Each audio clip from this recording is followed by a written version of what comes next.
I don't know if this is working or not. Might be. Um, I guess we're going to see. I just really, I mean, like I said, I hope it is working, but no matter what, I can't look at this thing by myself. Even if I'm just, I guess, recording this and it's just me and me, I at least feel like I need to talk this out loud.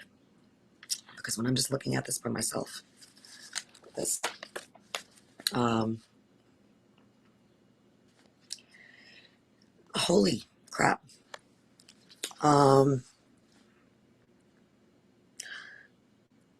so I was just listening to a podcast about what made Stalinism so awful, or at least what made the Soviets' version of socialism so horrible. And this isn't hyperbolic. I mean, when I say we're playing in some pretty scary neighborhood, like the areas here, like just a little bit of a. I feel like I gotta give a warning, like straight up warning. So maybe people can tell me if I'm overreacting. So, um, so National Strategy for Countering Domestic Terrorism, June 2021. Executive Office of the President, National Security Council, Washington, D.C. Um, so this is the 32-page document, and it begins with evidently a little note from Biden. You know, here's the funny part. So if we're going to be talking about domestic terrorists and policy, so essentially uh, what could potentially be the equivalent of Stasi or Securitate or anything else that comes from the intelligence department. I mean, you would hope for some pretty clear precision in anything pertaining to any discussion. So let's begin with Biden's introduction and go from there. By the way, I love the graphics are quite something. So again, they show it with a nice, flag at half mast. So that we know this is serious business. So from Biden, too often over the past several years, American communities have felt the wrenching pain of domestic terrorism. Black church members slaughtered during their Bible study in Charleston. A synagogue in Pittsburgh targeted for supporting immigrants. Really? Is that what happened in Pittsburgh? Um, well, maybe it was just because that synagogue was supporting immigrants. Yeah. Couldn't have had anything to do with the fact that it was a synagogue. No. No. A gunman spraying bullets at an El Paso Walmart to target Latinos. It goes against everything our country strives to stand for in the world. Strives to stand for, not stands for, strives to stand for. And it poses a direct challenge to to America's national security, our democracy, and our national unity. Well, first of all, we aren't a democracy, so if we're gonna precision again, precision, please. So,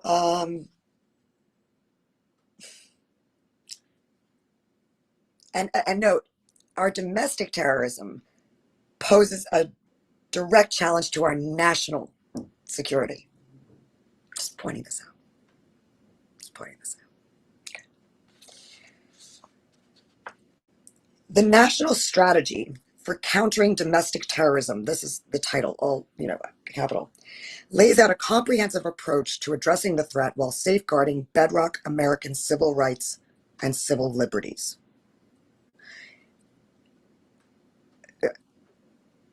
Do I need to lay out what we're starting to...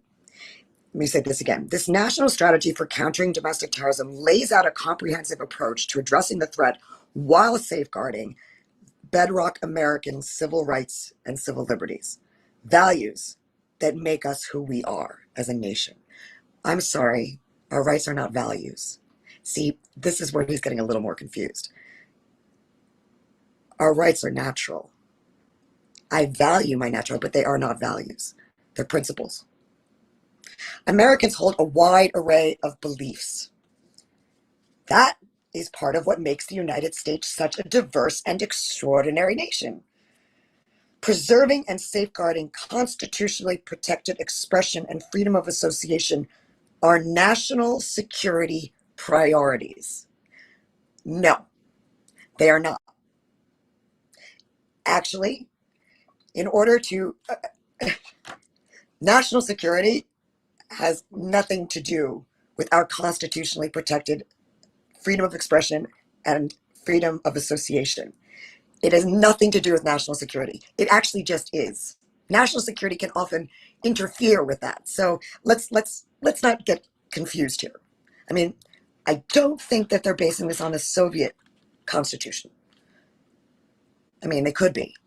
I mean, I don't think Biden wrote this, and whoever did, I'm not so sure he even read the Constitution, to be honest with you. So this strategy is narrowly tailored to focus specifically on addressing violence and the factors that lead to violence.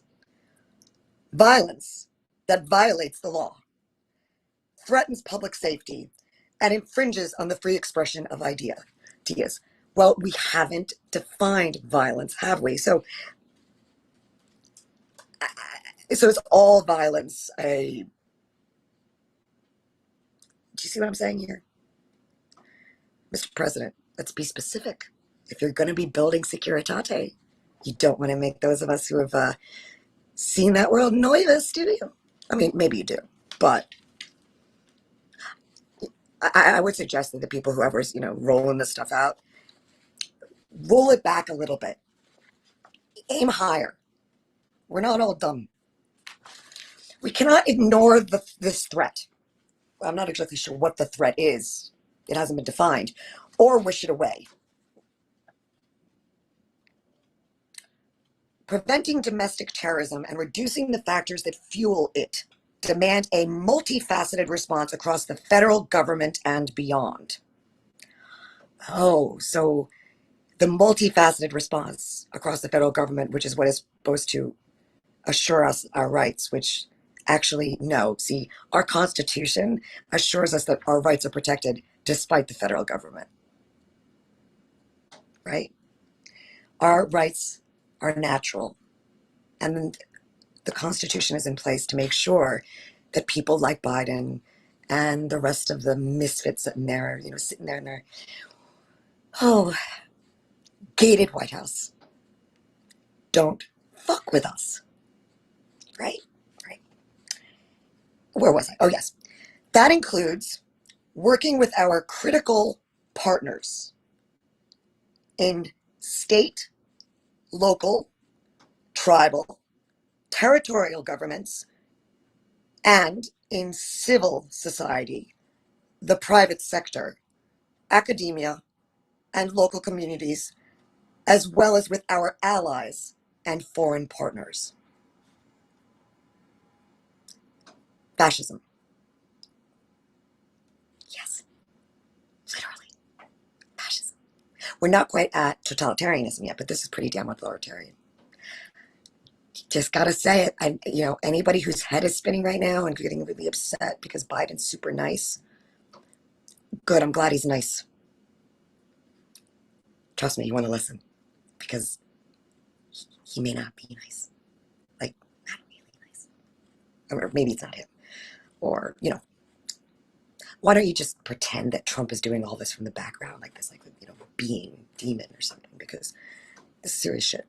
And this is just the introduction. We have to take both short steps to counter the very real threats of today and longer-term measures to diminish the emerging threats of tomorrow. This is a project that should unite all Americans. Together, we must affirm that domestic terrorism has no place in our society. What is domestic terrorism? I'm sorry. Is domestic terrorism protest? Saying we don't like the government? Is it what BLM did? Or is it only when it's done at the Capitol? Is it what happened in Charlottesville? Or is it what's going on in Chicago? I'm really not clear. What is domestic terrorism? Is it only racial? Does it only happen to Jews when Jews welcome immigrants? None of this is making any sense yet. Maybe it will. Let's see. We must work to root out the hatreds that can too often drive violence. Root it out. Root it out. And we must recommit to defend and protect those basic freedoms, which belong to all Americans in equal measure, and which are not only the foundation of our democracy, but our enduring advantage in the world. Go fuck yourself, Mr. President. I'm sorry. Whether or not you wrote this, I don't care. We're going to keep going here, but some of us have heard, yeah, I came back. Some of us have heard language like this before. Either you're a moron or you're not. Neither are looking good yet. No. I mean, maybe it's just because I just listened to a really long podcast elaborating a little bit about Stalinism in Romania. It kind of brought me back a little bit, a little bit. My grandfather, by the way, was a domestic terrorist in Romania. Did you know that? Yeah. I mean, it's a terrible thing to be a domestic terrorist. I need to calm down. But we're reading this together now. I'm not alone reading this anymore. We're reading this together. And I'm using some new streaming app, which I hope works, because I just didn't want to be alone. I just really didn't want to be alone. Okay, we're going to do this. Introduction. By the way, anybody can get this off of the White House website. I kind of really, really recommend that everybody read this. Print it out if you can. I have print it out. And just note some things that catch your eye, shall we? Because, how do I put this?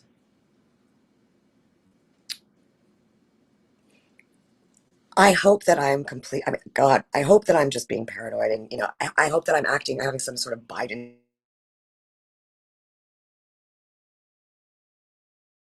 Sorry about that. I hope it can come back. There we go. I hope I'm having some like Biden derangement syndrome. I hope that none of this means anything more than just misunderstanding, words crossing, presuming ill intent, or no logical intent, or no thought, no actual long-term thought. And I'm just a bitch. I hope so. But if I'm not wrong, but what if I'm not wrong? And if I'm not wrong, we have to be critical of some of these things, because here we go. I mean, can you blame me? If I had the chance to figure out a way to stop a family member from being labeled a domestic terrorist and dying in a gulag, I kind of want to take it. So, and listen, I'm going to be hyperbolic about it, because they're being hyperbolic about it. And here we go. Domestic terrorism is not a new threat in the United States. It has over centuries. It has over centuries in the United States. I guess just over 2 is many centuries, right? That's fine. Taken many American lives and spilled much American blood, especially in communities deliberately and viciously targeted on the basis of hatred and bigotry. So I'm assuming that we're not going to include domestic terrorists like Sue Rosenberg or M17 or M19 or Weatherman. I assume that they're not really that important. Probably not. After the Civil War, for example, the Ku Klux Klan waged a campaign of terror to intimidate black voters and their white supporters and deprive them of political power, killing and injuring untold numbers of Americans. Yeah. Shall we talk about who they were? I mean, we could talk about. No, we're not going to go there yet. I mean, but we could. The Klan and other white supremacists continue to terrorize Black Americans and other minorities in the decades that followed. In recent years, we have seen a resurgence of this and related threats in one horrific incident after another. The shooting and killing of 23 people at a retail store in El Paso. The vehicular killing of a peaceful protester in Charlottesville. The shooting and killing of 3 people at a garlic festival in Gilroy. The arson committed at a mosque in Victoria, Texas. The appalling rise in violence and xenophobia directed against Asian Americans. The surge of anti-Semitism, and more. So, you know, they're leaving out a couple of these horrific incidents. I'm just going to let you deduce which ones those are, which, you know, were domestic terrorism based on bigotry and hate and a lot of violence, shootings and things like that. So, you know, just something to note for yourself, what's not being shared. Domestic terrorist attacks in the United States have also been committed frequently by those opposing our government institutions. In 1995, the largest single act of domestic terrorism in U.S. history, an anti-government violent extremist detonated a bomb at the Alfred P. Murrah Federal Building in Oklahoma City, killing 168 people, including 19 children and injuring hundreds of others. In 2016, an anti-authority violent extremist ambushed, shot, and killed 5 police officers in Dallas. In 2017, a lone gunman wounded 4 people at a congressional baseball practice. Okay. Glad to see that that one's mentioned. And just months ago, on January 6th, 2021, Americans witnessed an unprecedented attack against a core institution to our democracy, the U.S. Congress.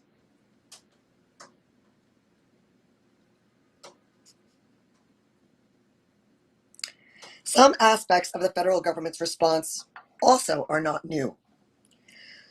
During Reconstruction, the U.S. Department of Justice was created and immediately focused on prosecuting and convicting hundreds of Klan members in connection with their vicious campaign of domestic terrorism. In the 1980s, Joint Terrorism Task Forces, now a nationwide staple of federal, state, local, tribal, and territorial law enforcement cooperation against all forms of terrorism, created to maximize information sharing and address the full range of terrorism threats, both domestic and international. They did a great job at that. So we'll leave that one away. I'm in New York, what can I say? While domestic terrorism's roots and elements of our response may be long-standing, domestic terrorism is both persistent and evolving. And according to the U.S. intelligence community and law enforcement, elevated in the threat it now poses. This national strategy for countering domestic terrorism provides an overarching approach to address today's manifestation of the domestic terrorism threat, as well as the evolving forms that threat may take in years ahead. I should hope so. The intelligence and law enforcement communities have articulated publicly the threat posed by domestic terrorism today. That articulation draws on the comprehensive assessment of the threat that President Biden requested on his first full day in office. That assessment was conducted by appropriate elements of the U.S. government. Much better than unappropriate, I dare say, yes. Imagine if, what would be an inappropriate? I guess the people who deliver lunches. No, they're not. I don't think they're government. No. Maybe the EPA. That assessment was released publicly, in summary, in form on March 17th, 2021. See page 10. Today's domestic terrorists espouse a range of violent ideological motivations, including racial or ethnic bigotry and hatred, as well as anti-government or anti-authority sentiment. Note something. Bigotry, if you actually look it up in the OAD, includes the word extreme partisanship. Just noting that. They also take on a variety of forms, from lone actors and small groups of informally aligned individuals to networks extorting and targeting violence towards specific communities, to violent self-proclaimed militias who, despite legal prohibitions in all 50 states against certain private militia activity, assert a baseless right to take the law into their own hands. Across violent ideologies, individuals and small groups, both formal and informal, has been galvanized by recent political and societal events in the United States to carry out violent attacks. Among that wide range of animating ideologies, racially or ethnically motivated violent extremists, principally those who promote the superiority of the white race, and militia violent extremists, are assessed as presenting the most persistent and lethal threats.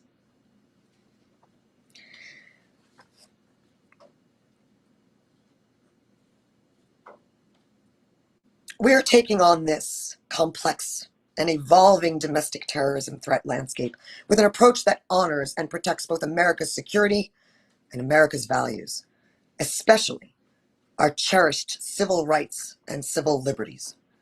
Addressing domestic terrorism effectively, responsibly, and sustainably, it's very important, and sustainably, demands forging a government-wide effort while protecting the rule of law and distinctive law enforcement prerogatives.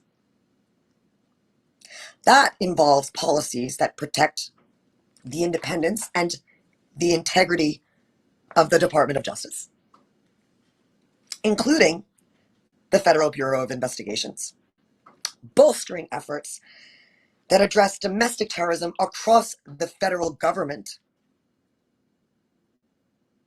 and renewing partnership with state, local, tribal, and territorial governments, as well as civil society, the private sector, and beyond.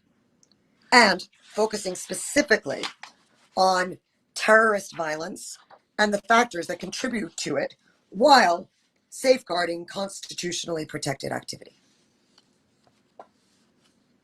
Doing so will propel the United States toward the ultimate goal of stopping acts of domestic terrorism.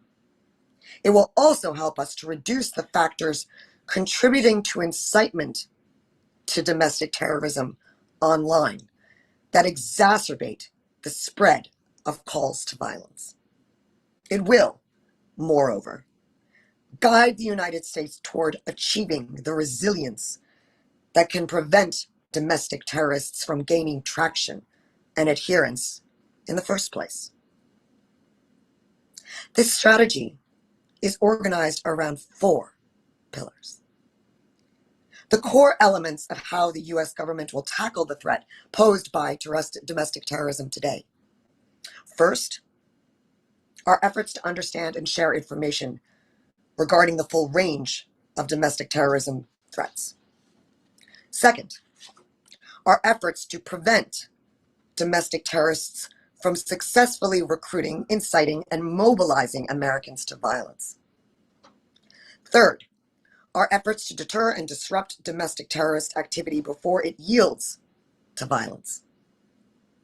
Finally, The long-term issues that contribute to domestic terrorism in our country must be addressed to ensure that this threat diminishes over generations to come. We must be clear-eyed about this challenge. The unlawful violence that constitutes domestic terrorism is the result of a complex, multi-layered set of societal dynamics. We cannot and will not ignore those dynamics, such as racism and bigotry, that perpetuate the domestic terrorist threat.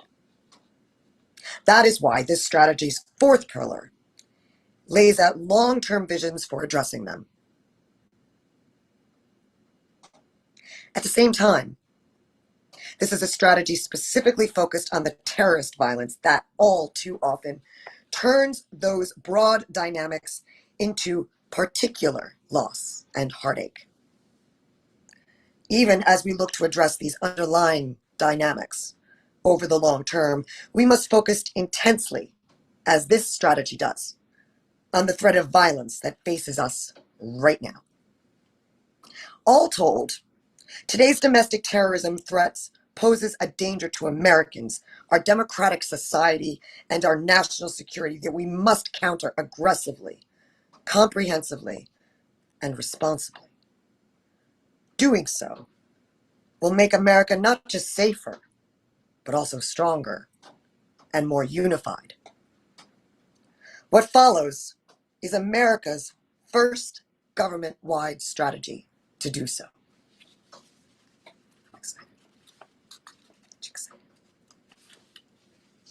First government-wide strategy. Today's threat. Page 8. Domestic terrorism poses a serious and evolving threat.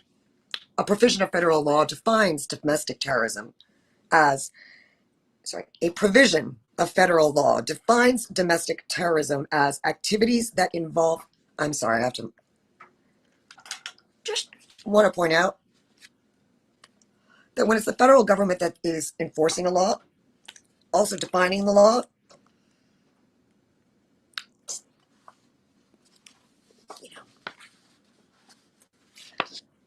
always hope that the kind of government that's doing that is the kind of government that likes you.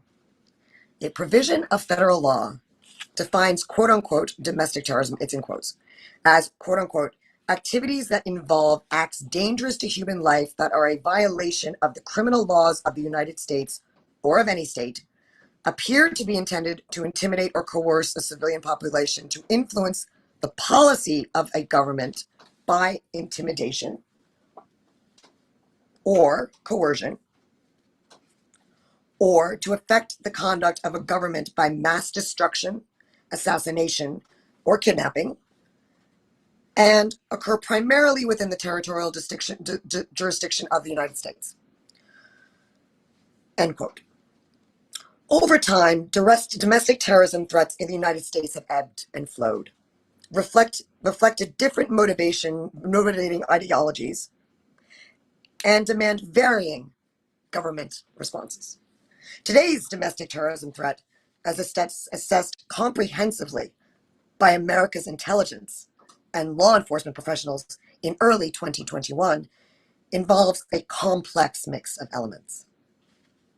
According to this assessment, one key aspect of today's domestic terrorism threat emerges from racially or ethnically motivated violent extremists and networks whose racial, ethnic, or religious hatred leads them toward violence, as well as those whom they encourage to take violent action. These actors have different motivations, but many focus their violence toward the same segment or segments of the American community, whether persons of color, immigrants, Jews, Muslims, other religious minorities, women and girls, LGBTQI plus individuals, or others. Their insistence on violence can, at times, be explicit. It also can, at times, be less explicit, lurking in ideologies rooted in a perception of the superiority of the white race, that call for violence in furthering a perverse and abhorrent notions of racial purity or cleansing. That sounds terrible, doesn't it? Another key component of the threat comes from anti-government or anti-authority violent extremists. This significant component of today's threat includes self-proclaimed militias, it's in quotes, and militia violent extremists who take steps to violently resist government authority or facilitate the overthrow of the US government based on perceived overreach.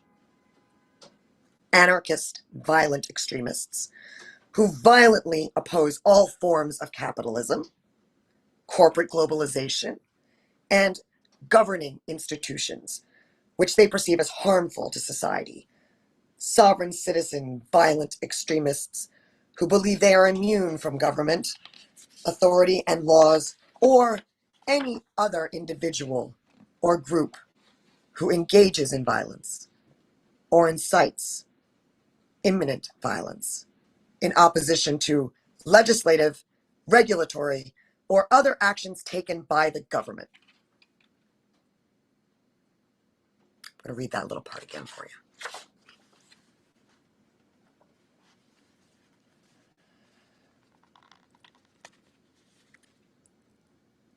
Sovereign citizen violent extremists who believe they are immune from government authority and laws, or any other individual or group who engages in violence.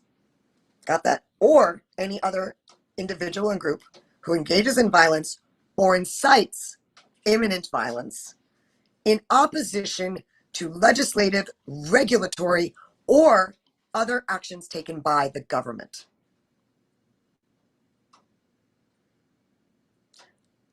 Check out Holmes's dissent in the U.S. versus Abrams case. Check that out. Other domestic terrorists may be motivated to violence by single issue ideologies related to abortion, animal rights, environmental or involuntary, I was not expecting this. Animal rights, environmental or involuntarily celibate violent extremism, as well as other grievances, or a combination of ideological influences. In some cases, individuals may develop their own idiosyncratic justification for violence that defy ready categorization. Domestic terrorists have often been lone actors or small groups of informally aligned individuals. It's big. They want you to see that one right there. It's a key point there. Domestic terrorists have, particularly in recent years, often been lone actors. I need a moment. I live on, doesn't matter. I need a moment. All right, shall we continue? Domestic terrorists have, particularly in recent years, often been lone actors or small groups of informally aligned individuals who mobilize to violence with little or no clear organizational structure or direction.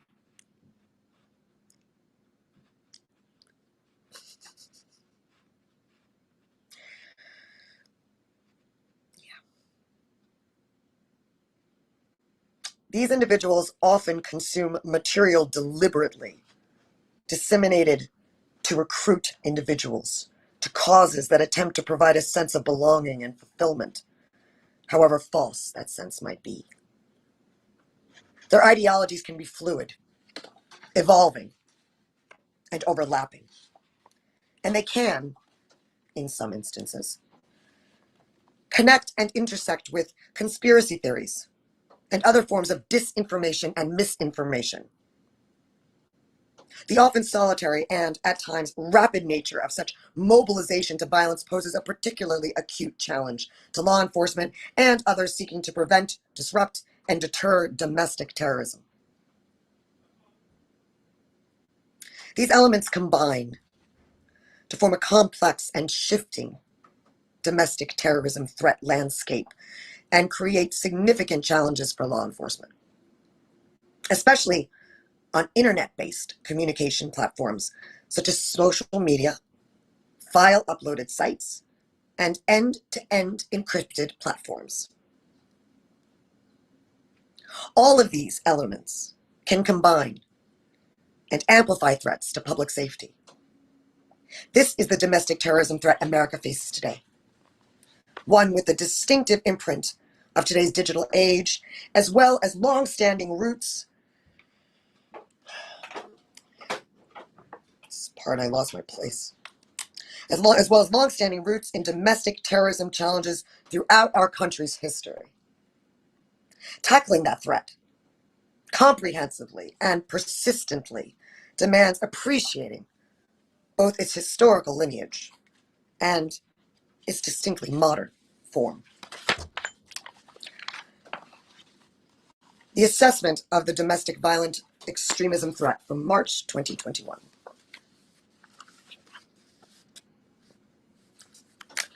The intelligence community, IC, assesses that domestic violent extremists, DVEs, who are motivated by a range of ideologies and galvanized by recent political and societal events in the United States, pose an elevated threat to the homeland in 2021. Enduring DVE motivations pertaining to biases against minority populations and perceived government overreach will almost certainly continue to drive DVE radicalization and mobilization to violence. Newer sociopolitical developments, such as narratives of fraud in the recent general election, the emboldening impact of the violent breach of the US Capitol, conditions related to the COVID-19 pandemic, and conspiracy theories promoting violence will almost certainly spur some DVEs to try to engage in violence this year. The IC assessment that lone offenders or small cells of DVEs adhering to a diverse set of violent extremist ideologies are more likely to carry out violent attacks in the homeland than organizations that allegedly advocate a DVE ideology. I'm going to read that part again. The intelligence community assesses that lone offenders or small cell domestic violent extremists adhering to a diverse set of violent extremist ideologies are more likely to carry out violent attacks in the homeland than organizations that allegedly advocate a domestic violent extremist ideology. DVE attackers often radicalize independently by consuming violent extremist material online and mobilize without direction from a violent extremist organization, making detection and disruption difficult. The intelligence community assesses that racially or ethnically motivated violent extremists, RMVEs, and militia violent extremists, MVEs. Just want to point out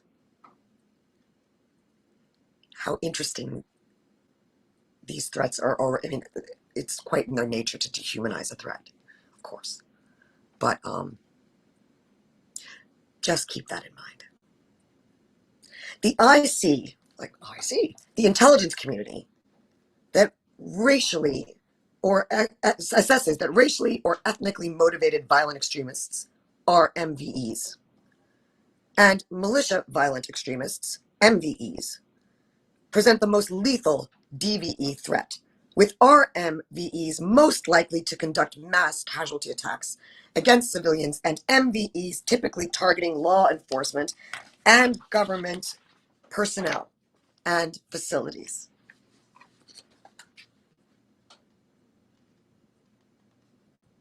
The intelligence community assesses that the MVE threat increased last year and that it will almost certainly continue to be elevated throughout 2021 because of contentious socio-political factors that motivate MVEs to commit violence. The intelligence community assesses that US RMVEs who promote the superiority of the white race are the DVE actors with the most persistent and concerning transnational connections, because individuals with similar ideological beliefs exist outside the United States. And these RMVEs frequently communicate with and seek to influence each other. We assess that a small number of US RMVEs have traveled abroad to network with like-minded individuals.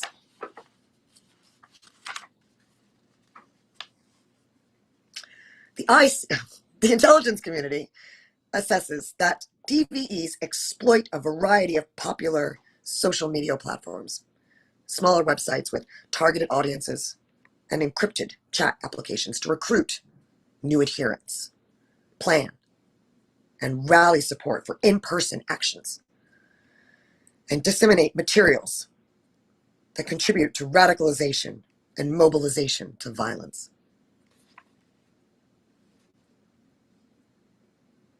The IC assesses that several factors could increase the likelihood or lethality of DVE attacks in 2021 and beyond, including escalating support from persons in the United States or abroad, growing perceptions of government overreach related to legal or policy changes and disruptions,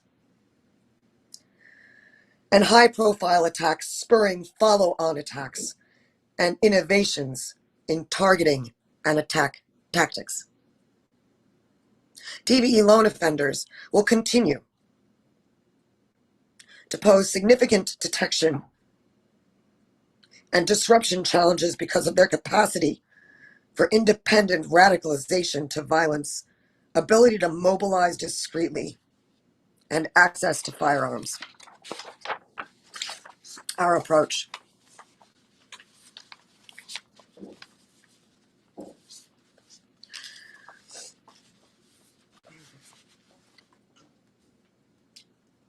Addressing domestic terrorism effectively, responsibly, and enduringly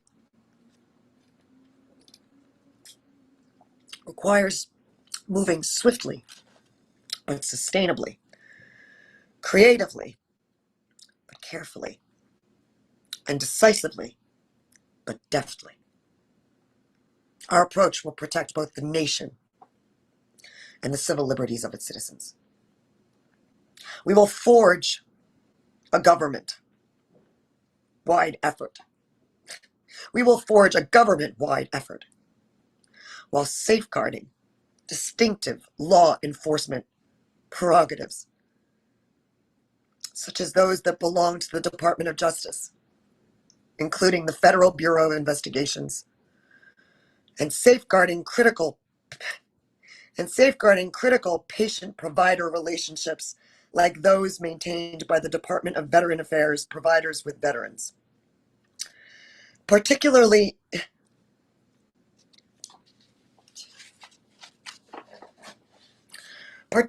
investigatory and prosecutorial decisions are for law enforcement alone, unaffected by and insulated from any political influence or bias. At the policy level, this strategy demands that the broader federal government coordinate and collaborate on programmatic aspects.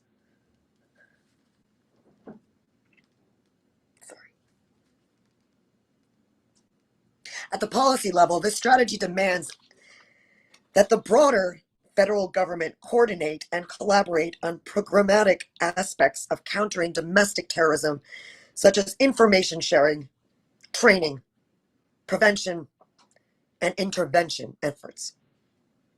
It thus sets a pathway for a unity of effort at the policy level, while protecting the specific work of law enforcement that must be left wholly to appropriate law enforcement entities, whether federal, state, local, tribal, or territorial. We will also build community to address domestic terrorism that extends not only across the federal government, but also to critical partners. That includes state, local, tribal, and territorial governments, as well as foreign allies and partners, civil society, the technology sector, academia, and more.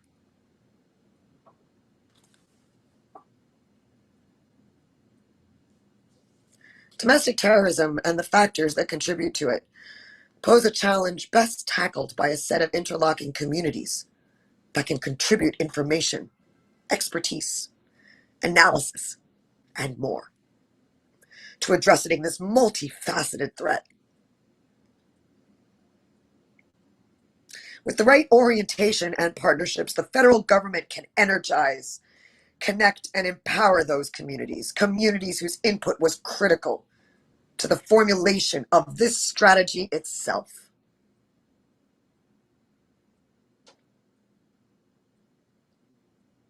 Furthermore, we will focus specifically on violence and factors which contribute to it while respecting civil rights, civil liberties, and privacy protections, and while recognizing and maximizing the positive benefits of modern communication technologies such as the internet. Note, there's not a single mention, by the way, of individual. So if we think of this as civil liberties of personhood, civil liberties aren't exactly what we think they are. I'm going to read that part again. Okay? Let's keep personhood in mind, not humans. Furthermore, we will focus specifically on violence and factors which contribute to it while respecting civil rights, civil liberties, and privacy protections, and while recognizing and maximizing the positive benefits of modern communications technologies such as the internet. The First Amendment to the U.S. Constitution, as well as other U.S. law, protects a wide range of expression, even expression that might disagree that many might disagree with or find abhorrent, or even expression that certain foreign allies and partners of the United States prohibit and criminalize under their own laws.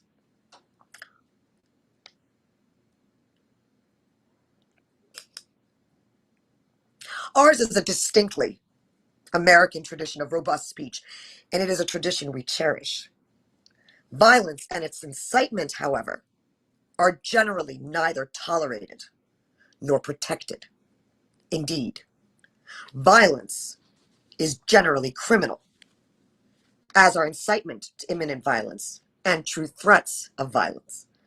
This strategy focuses specifically on unlawful violence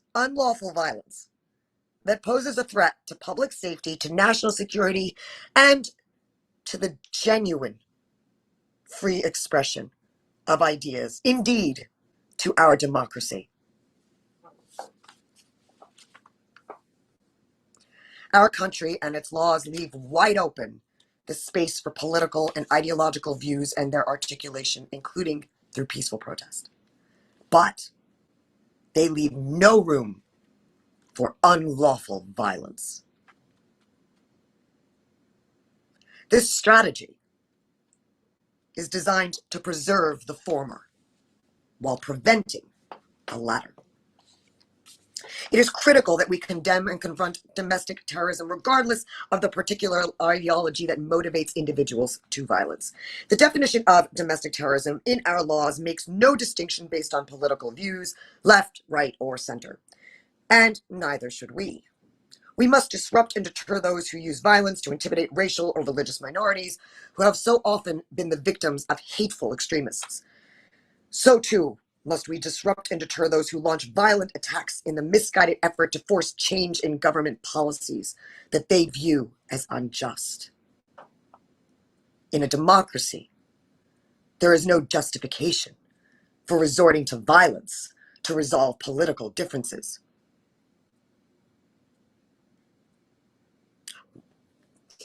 When in the course of communication, sorry, there is no, yes, in a democracy, there is no justification. There is no justification for resorting to violence to resolve political differences.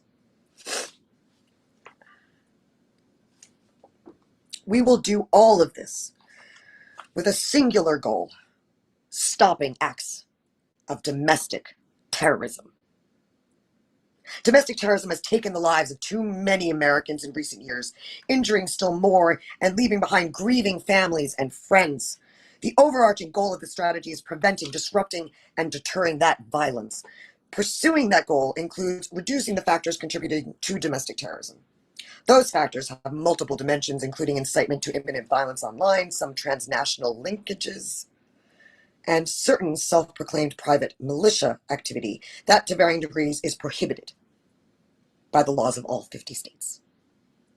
Addressing these factors contributing to domestic terrorism is, in part, a means to achieving the first objective of preventing the violence itself and handling the threats we face today.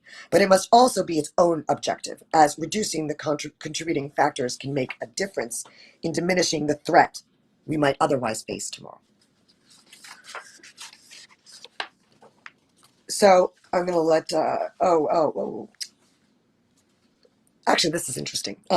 Additionally, pursuing the goal of preventing, disrupting, and deterring acts of domestic terrorism means achieving the type of resilience that can prevent domestic terrorists from gaining traction and adherence in the first place.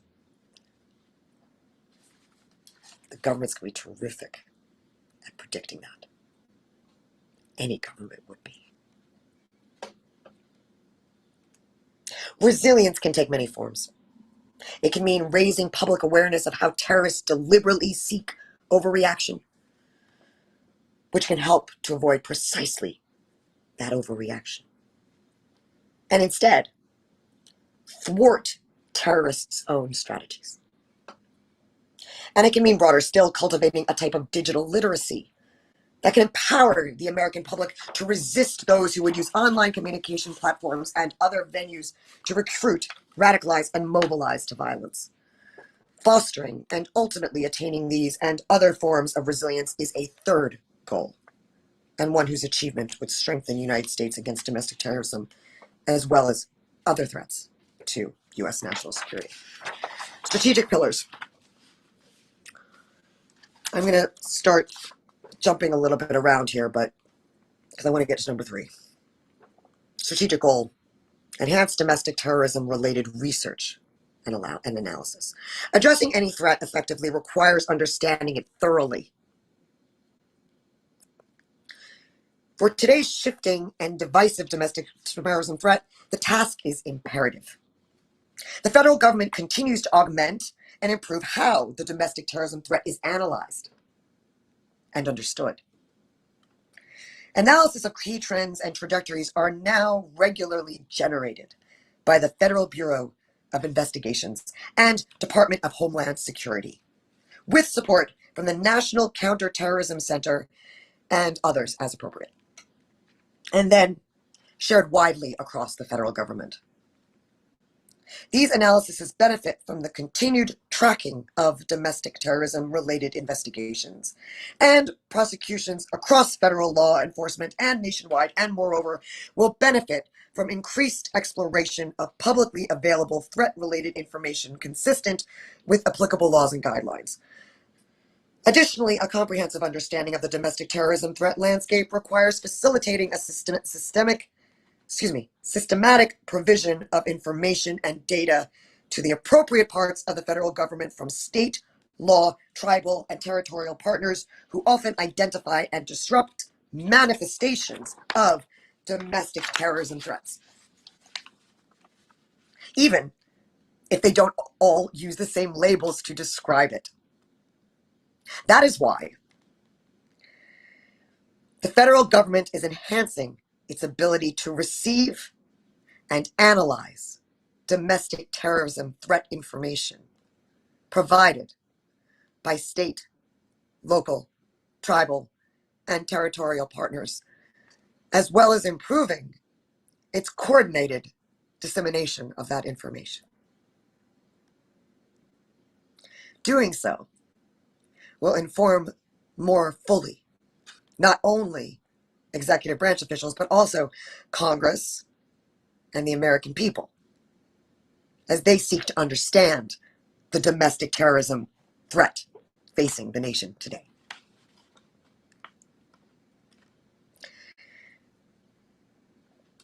Maximizing the federal government's understanding of this particular threat also means supporting and making appropriate use of the analysis performed by entities outside the government that bring to bear relevant expertise, and doing so in a structured way that provides a channel for such analysis while also avoiding bias or improper influence or even the appearance of it. To that end, consistent with civil liberties and privacy protections, the Department of Homeland Security will introduce new systematic approach for utilizing pertinent external non-governmental analysis and information that will provide enhanced situational awareness of today's domestic terrorism threat. That includes, where appropriate, specialized areas and types of analysis, including ways in which gender-motivated violence can have implications for domestic terrorist threats.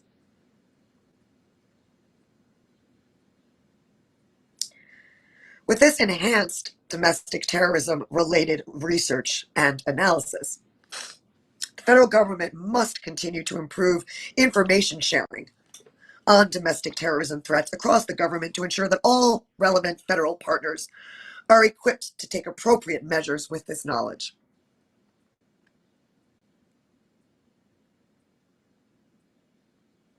Consistent with legal and policy limitations on the sharing of sensitive law enforcement information, we will continue sharing information widely across the federal enterprise, including, as noted above, through new efforts focused specifically on the domestic terrorism threats that can be identified from open source information. So, pillar number 1 continues on talking about that. It talks about illuminating the transnational aspects of domestic terrorism because of our interconnected world.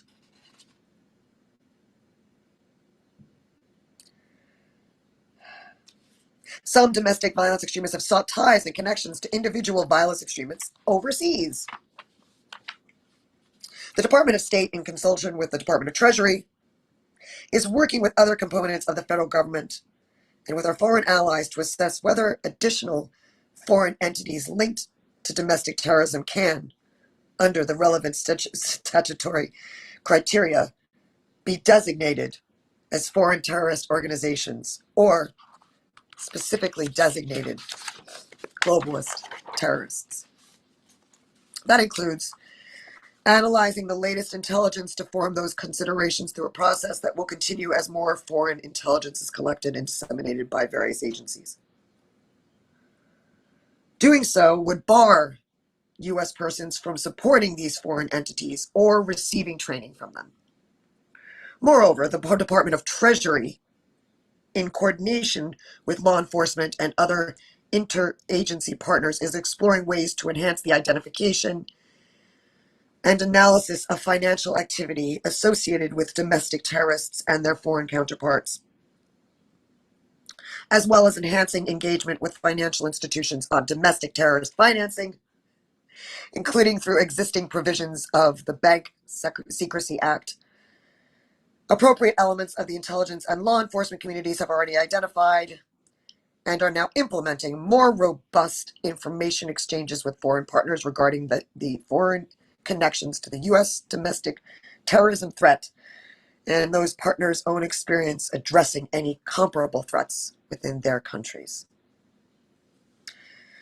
We have already increased our focus on information sharing with state, local, and tribal territorial partners by providing more information and more details more quickly. We have already. Let's see. Such efforts can be used to counter messages from adversaries who use racially motivated violent incidents in America to attempt to erode U.S. credibility.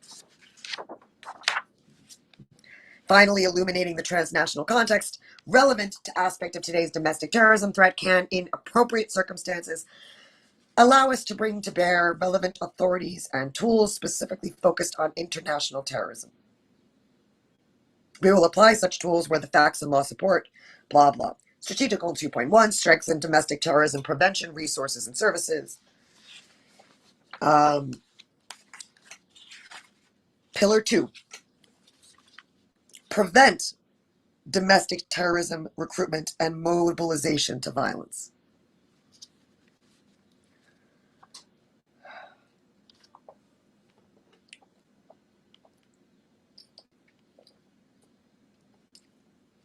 Sure would love somebody to define recruitment. I mean, and what's violence? Okay, I don't have to. I'm just going to keep going. Ugh.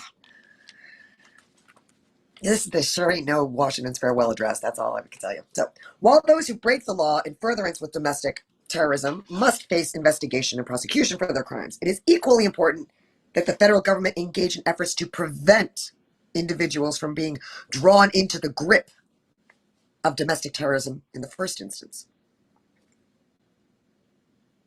That means reducing both supply and demand of recruitment materials by limiting widespread availability online and bolstering resilience to it by those who nonetheless encounter it, among other measures. It also means reducing access to assault weapons and high-capacity magazines and enforcing legal prohibitions that keep firearms out of dangerous hands. Such prevention efforts must be pursued while safeguarding civil rights and civil liberties, including privacy protections, and while avoiding discrimination, bias, and stereotyping. Okay. Past U.S. government prevention efforts have had mixed records. We need to do better. Better at protecting rights and freedoms, while still pursuing the goal of preventing individuals from harming their fellow Americans through terrorism or other criminal activity. We have already begun this work. The White House and relevant departments and agencies are consulting extensively with stakeholders nationwide to understand what support and resources stakeholders are looking for from the federal government and what lessons can be learned from the past prevention efforts. We will continue that engagement, including the process of implementing this strategy.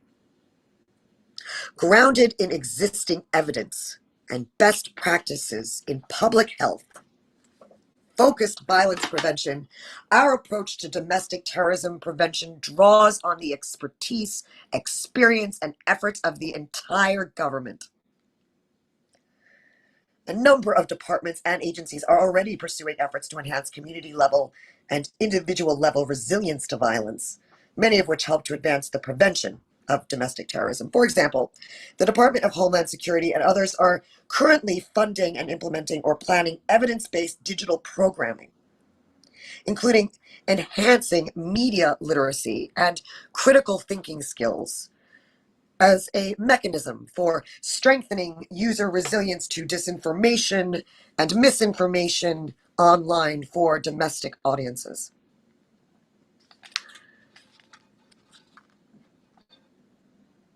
Misinformation and disinformation.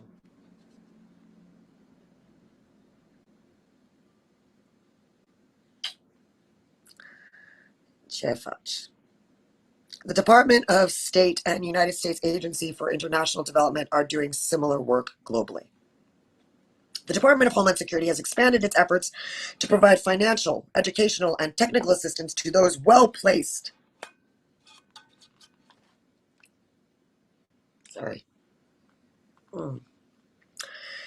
The The Department of Homeland Security has expanded its efforts to provide financial, educational, and technical assistance to those well placed to recognize and address possible domestic terrorism recruitment and mobilization to violence, and will ensure that its counter domestic terrorism prevention efforts are driven by data and informed by community based partners.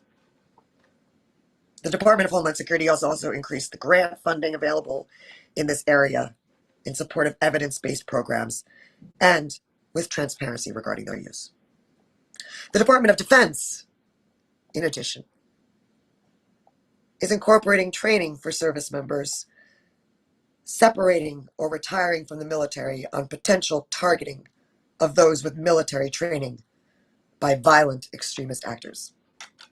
The U.S. government is also developing a mechanism by which veterans can report recruitment attempts by violent extremist actors.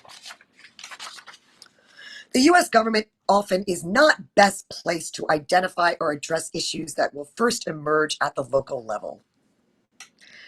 Our approach to domestic terrorism prevention will also work better to equip individuals, families, and local communities with resources to reduce the risk from individuals who may pose danger to themselves or others, thus assisting them and preventing potential violence. The federal government will make available resources and training regarding how to respond to behavior threatening an act of domestic terrorism or targeting violence, and moreover will work to boost public awareness of such resources. We will also ensure that resources and training specifically regarding how to respond. Okay, let's see. Our law enforcement agencies also play a critical role in responding to reports of criminal and otherwise concerning activity. That is why the Federal Bureau of Investigations and Department of Homeland Security are working to enhance public understanding of the full range of assistance that can be provided to those in need, including how mental health experts are complementing traditional law enforcement responses. We have seen that before. Yes, we have. Thrilling. Additionally, the National Counter-Terrorism Center, Federal Bureau of Investigations, and Department of Homeland Security will release publicly a new edition of the federal government's Mobilization Indicators booklet that will include, for the first time, potential indicators of domestic terrorism-related mobilization. These agencies are also working toward including a range of resources that the public may consult in the event of possible domestic terrorist recruitment or mobilization. We intend to launch a new approach to aggregating, synthesizing, and publicizing information on research, grants, technical assistance, and training, and other federal resources that can help to advance domestic terrorism prevention, among other aspects of violence prevention. Led by the research and community-facing components of the Department of Justice, Health and Human Services, Education, and Homeland Security, departments and agencies are working to develop an easily accessible and navigable one-stop website to increase the transparency and accessibility of such resources to the broad range of stakeholders, including community-based organizations, state and local partners, academics and researchers, and the broader public. Strategic Goal 2.2.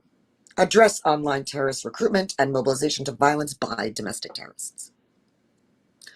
Recruiting and mobilizing individuals to domestic terrorism occurs in many settings, both in person and online.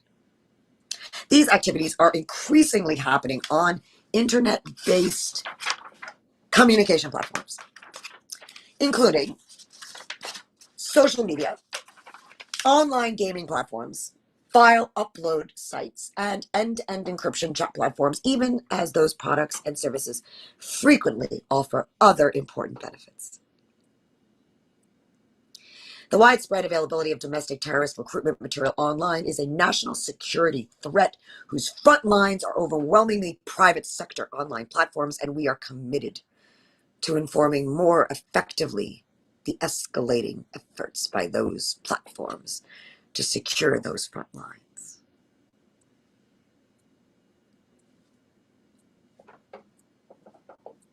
We are addressing domestic terrorism related online recruitment and mobilization to terrorism while respecting foundational constitutional protections for free speech and association.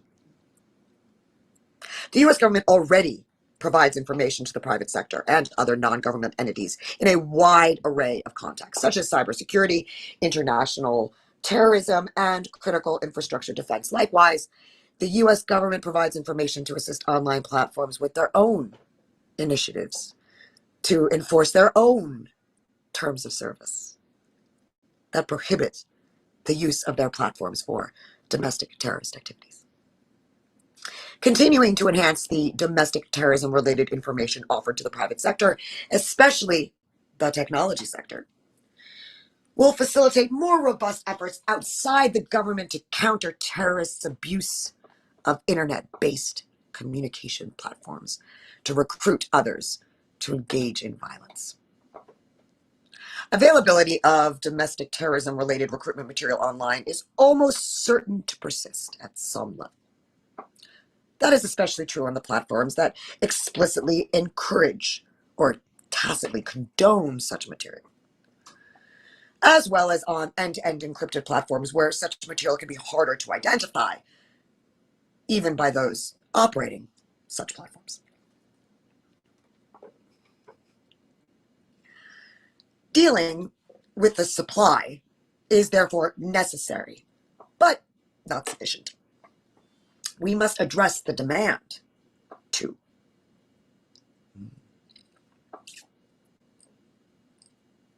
Today's digital age requires an American population that can utilize essential aspects of internet-based communication platforms while avoiding vulnerability to domestic terrorist recruitment and other harmful content deliberately disseminated by malicious actors online, such as international terrorist groups like Al-Qaeda, trying to incite imminent violence or hostile foreign powers seeking to undermine American democracy. Consequently, we will pursue innovative ways to foster, cultivate digital literacy and related programs, including educational materials and interactive online resources, such as skills-enhancing online games.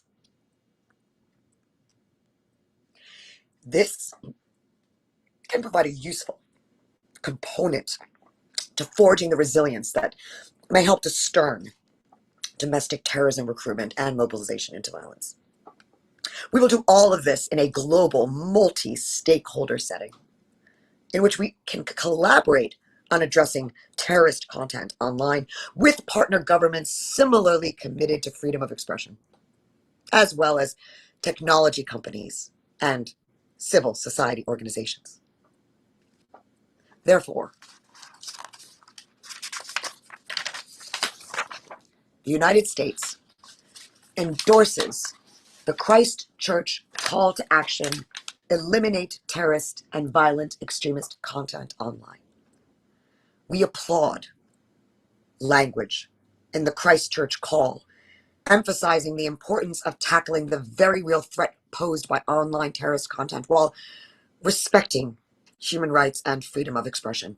And we look forward to joining key global government and non-government partners in this important international forum, as well as other fora, to help shape the agenda for the continuing transnational conversation while remaining a zealous advocate for freedom of expression on the internet. Pillar 3, disrupt and deter domestic terrorism. Enable appropriate enhanced investigation and prosecution of domestic terrorism crimes. The Department of Justice, including the Federal Bureau of Investigation, has long been central to the U.S. government's effort to address the threat of domestic terrorism, including by conducting investigations and prosecutions where the law and the facts make those steps appropriate. And the Federal Bureau of Investigation remains the lead federal law enforcement and intelligence agency for investigating all forms of terrorism, including domestic terrorism. Beyond particular intelligence, investigatory, and prosecutorial work, federal law enforcement serves as a critical resource for countering domestic terrorism nationwide. Federal law enforcement is enhancing its efforts to ensure that federal investigators and prosecutors nationwide are well positioned to tackle this escalating threat. And both the Department of Justice and Federal Bureau of Investigations are receiving additional resources to support this enhanced effort. The President's fiscal year 2022 budget includes significant additional resources for the Department of Justice and Federal Bureau of Investigations to ensure that they have the analysts, investigators, and prosecutors that they need to thwart domestic terrorism and do justice when the law has been broken. Ensure that they have the analysts, investigators, and prosecutors they need to thwart domestic terrorism and do justice when the law has been broken. In the meantime, federal law enforcement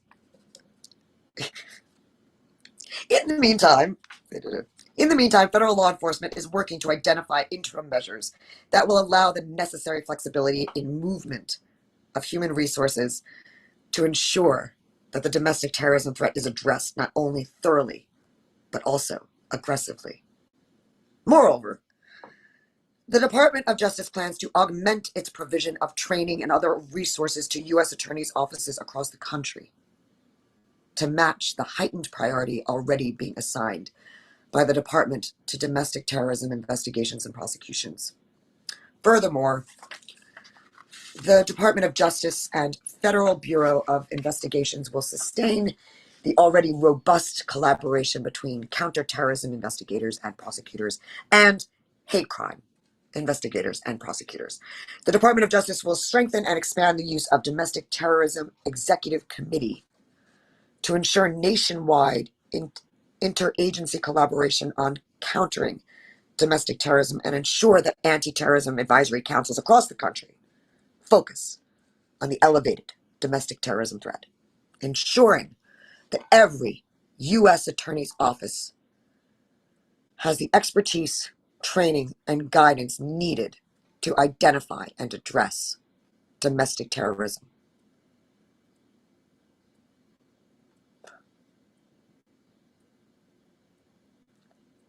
To ensure that anti-terrorism advisory councils across the country focus on the elevated domestic terrorism threat, ensuring that every U.S. Attorney's Office has the expertise, training, and guidance needed to identify and address domestic terrorism to the fullest extent of the law. The Department of the Treasury, in coordination with interagency partners, will continue to support law enforcement action against domestic terrorists and their foreign supporters through the provisions of financial intelligence, information, and analysis. Even as federal law enforcement does critical work to protect Americans from domestic terrorism threats and a wide range of other challenges, it is often state, local, tribal, and territorial law enforcement that serve as the first line of defense against domestic terrorism in communities across the United States, much as they do for many other threats to public safety. Therefore, it is essential that we empower these vital non-federal partners to effectively address today's domestic terrorism threat and to anticipate tomorrow's evolution of that threat. Federal law enforcement is augmenting its existing information sharing to ensure that state, local, tribal, and territorial law enforcement receives up-to-date intelligence and analysis regarding the current domestic terrorism threat picture. The Department of Justice, Federal Bureau of Investigation, and Department of Homeland Security, with support from the National Counterterrorism Center, are incorporating and increased focus on domestic terrorism into current intelligence products and leveraging current mechanisms of information and intelligence sharing to improve the sharing of domestic terrorism-related content and indicators with non-federal partners. These agencies are also improving the usability of their existing information sharing platforms, including through the development of mobile applications designed to provide a broader reach to non-federal law enforcement partners, while simultaneously refining that support based on partner feedback.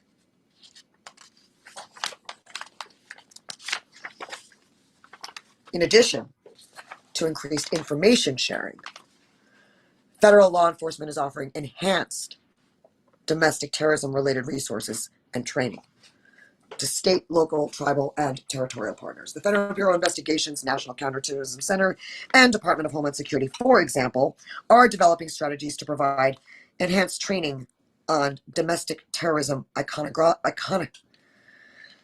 iconography, symbology, and phraseology, and information on how to recognize potential indicators of mobilization to domestic terrorism, including through the existing Joint Counterterrorism Assessment Team First Responders Toolbox resources and the forthcoming edition of the Mobilization Indicators booklet. The Department of Justice is updating its state and local anti-terrorism training and handbook on law enforcement, intelligence, and determining how most effectively to support state, local, tribal, and territorial partners in ensuring their awareness of certain prosecutorial tools already available to them. We are also exploring ways to convene non-federal partners to have open, robust exchanges of ideas on novel approaches for collaboration and addressing domestic terrorism, such as how to make better use of laws that already exist in all 50 states prohibiting certain private militia activity, including state constitutional provisions requiring the subordination of the military to civil authorities, state statutes prohibiting groups of people from organizing as private military units without the authorization of the state government, and state statutes that criminalize certain paramilitary activity. All of the support will increase these non-federal partners' capacity to identify, investigate, disrupt, and prosecute domestic terrorists who break the law. Strategic Goal 3.2. Assess potential legislative reforms.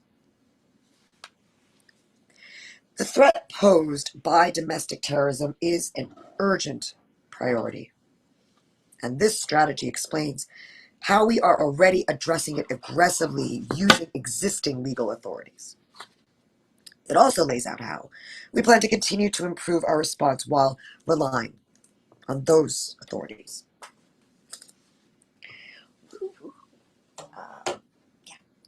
At the same time, in grappling with today's evolving domestic terrorism threat, we must ask the question of what legislative reforms could meaningfully and materially increase our ability to protect Americans from acts of domestic terrorism while simultaneously guarding against potential abuse of overreach. New criminal laws in particular should be sought only after careful consideration of whether and how they are needed to assist the government in tackling complex, multifaceted challenges, like the ones posed by domestic terrorism, and only while ensuring the protection of civil rights and civil liberties. Therefore, even as we augment our approach to domestic terrorism under existing authorities, the Department of Justice is examining carefully what new authorities might be necessary and appropriate.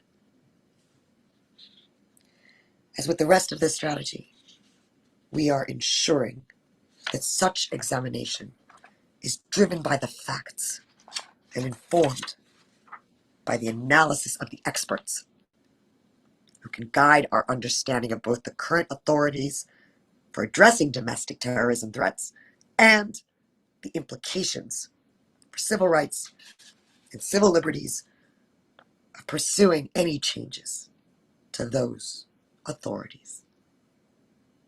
Duly informed by their analysis and by the recommendations of the federal law enforcement leadership, we will in consultation with Congress, consider whether seeking legislative reforms is appropriate, and, if so, which to pursue. Strategic Goal 3.3, ensure that screening and vetting processes consider the full range of terrorism threats. The U.S. government has a robust system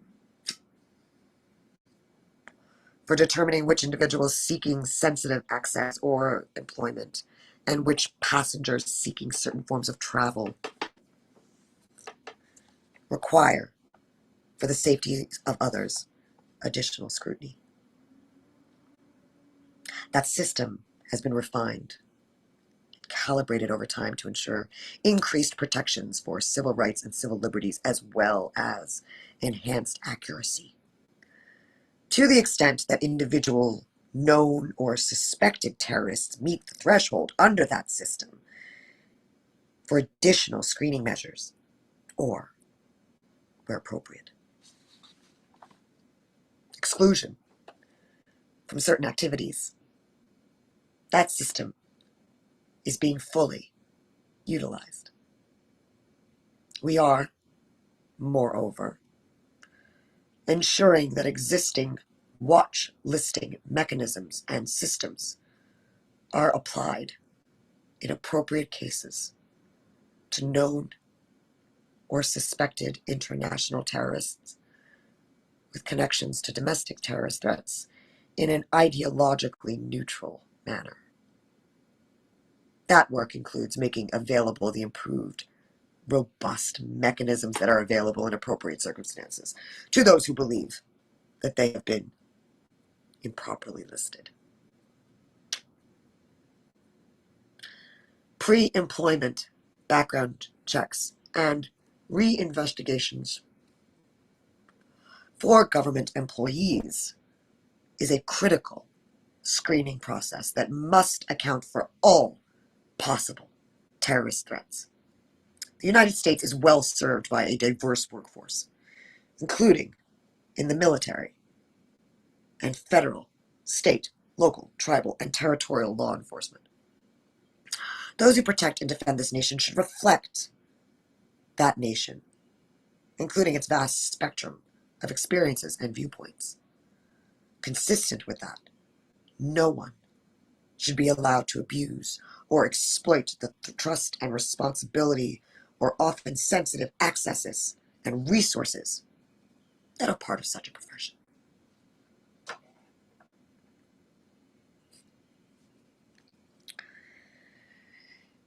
We are working to augment the screening process for those who join the military and federal law enforcement, as well as any government employee who receives a security clearance or holds a position of trust, by considering changes to the standard form SF-85, SF-85P, and SF-86 federal employee background questionnaires, along with applicable military screening questionnaires.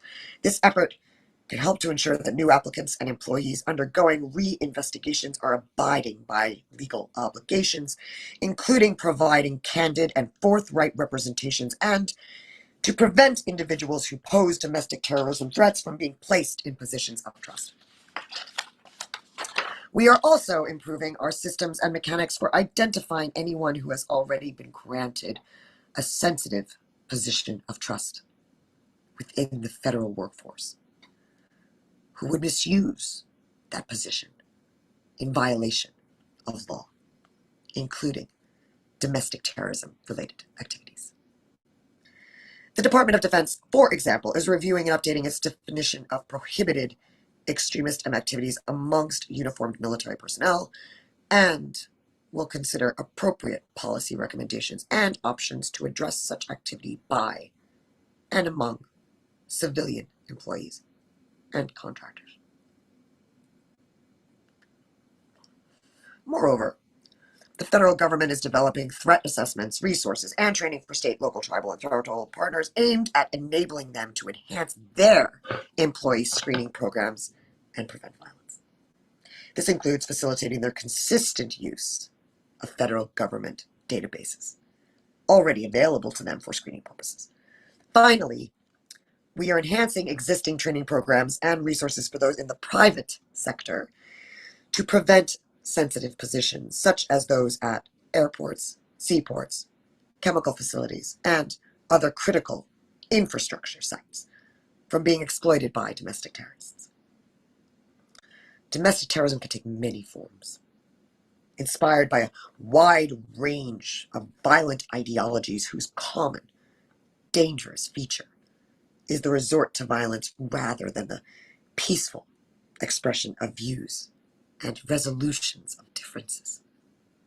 Individuals subscribing to violent ideologies, such as violent white supremacy, which are grounded in racial, ethnic, and religious hatred, and the dehumanizing of portions of the American community, as well as violent anti-government ideologies, are responsible for a substantial portion of today's domestic terrorism.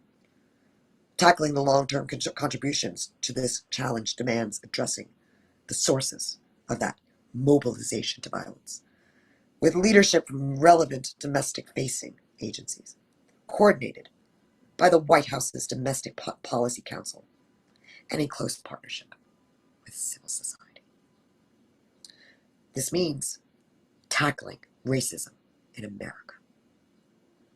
It means protecting Americans from gun violence and mass murders. It means ensuring that we provide early intervention and appropriate care for those who pose a danger to themselves or others. It means ensuring that Americans receive the type of civics education that promotes tolerance and respect for all, and investing in policies and programs that foster civic engagement and inspire a shared commitment to American democracy, all the while acknowledging when racism and bigotry have meant that the country fell short of living up to its founding principles. It means setting a tone from the highest ranks of government that every American deserves the life, liberty, and pursuit of happiness that our Declaration of Independence recognizes as unalienable rights. And it means ensuring that there is simply no governmental tolerance, and instead denunciation and rejection of violence as an acceptable mode of seeking political or social change. Although the U.S. government must do everything it can to address enduring challenges like racism and bigotry in America, the federal government alone cannot solve these challenges quickly or on its own. Solve was in quotes. Yes. On the other hand, tackling the threat posed by domestic terrorism over the long term demands substantial efforts to confront that racism that feeds into the aspect of that threat. We are, therefore, prioritizing efforts to ensure that every component of the government has a role to play in rooting out racism and advancing equity for underserved communities that have far too often been the targets of discrimination and violence. This approach must apply to our efforts to counter domestic terrorism by addressing underlying racism and bigotry. That imperative includes ensuring that domestic terrorism threats are properly identified and categorized as such and addressed accordingly. That is a determination that must be made free of all forms of bias. All Americans deserve federal, state, local, tribal, and territorial law enforcement that approach their critical tasks without any racial bias or any other biases, and in strict adherence to the law.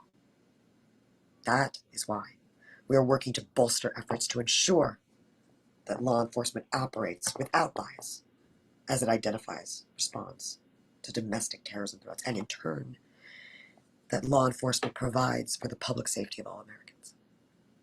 We are also prioritizing efforts to improve the well-being and safety of everyone who calls America their home. We have worked with the Congress to deliver immediate financial relief to millions of Americans, thus contributing to an equitable economic recovery that can counter the economic dislocation and even despair felt by many Americans.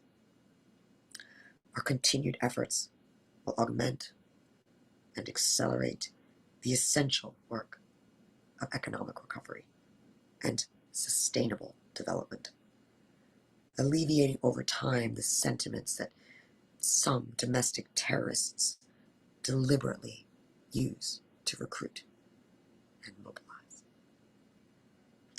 Demonstrating that our government can deliver for all Americans is crucial for restoring confidence in our democracy.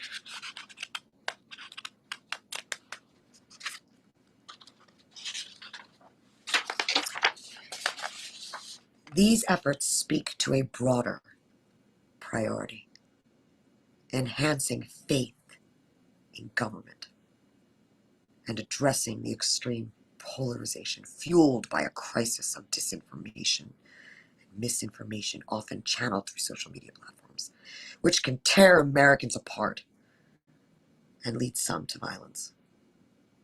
A hallmark of this democracy is that political change must be pursued through nonviolent means, grounded in the principles on which the United States was founded. Enhancing faith in American democracy demands accelerating work to contend with an information environment that challenges healthy democratic discourse.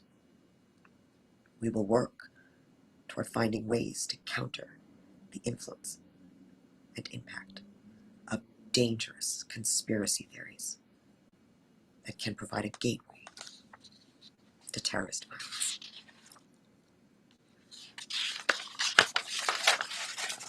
The way ahead. America has seen the face of domestic terrorism before.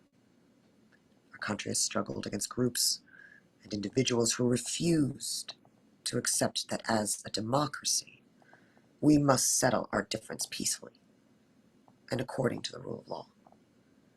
Victims of the 1921 Tulsa massacre bore the terrible brutality of domestic terrorists of their era.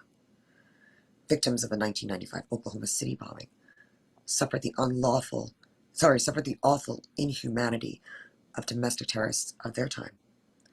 Victims in Charleston, El Paso, Pittsburgh, Poway, and even the U.S. Capitol now join this tragic history.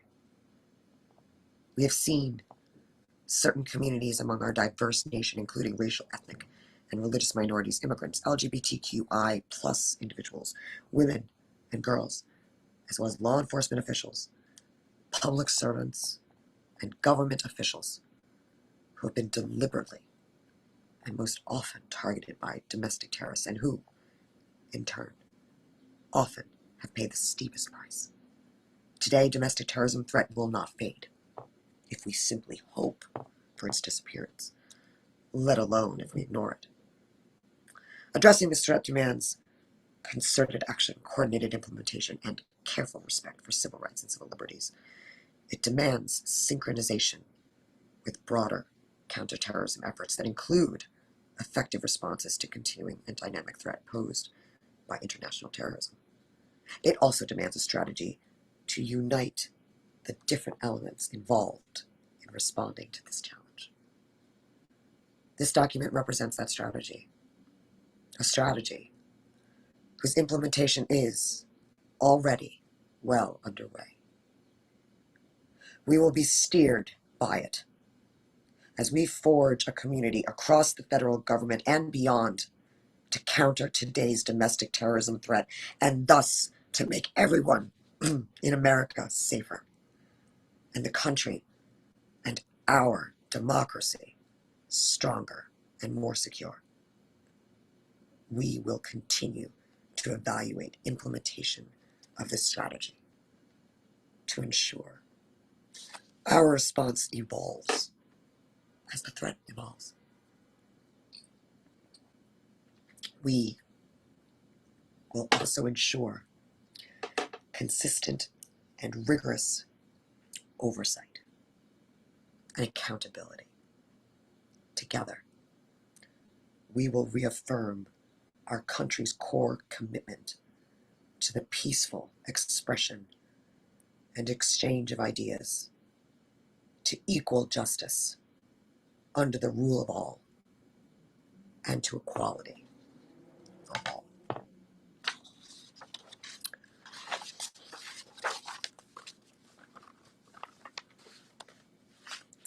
So, that's that.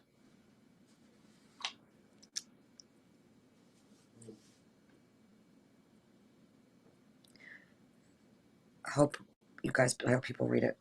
And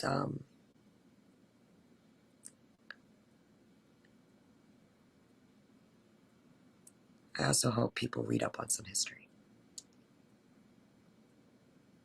Good night.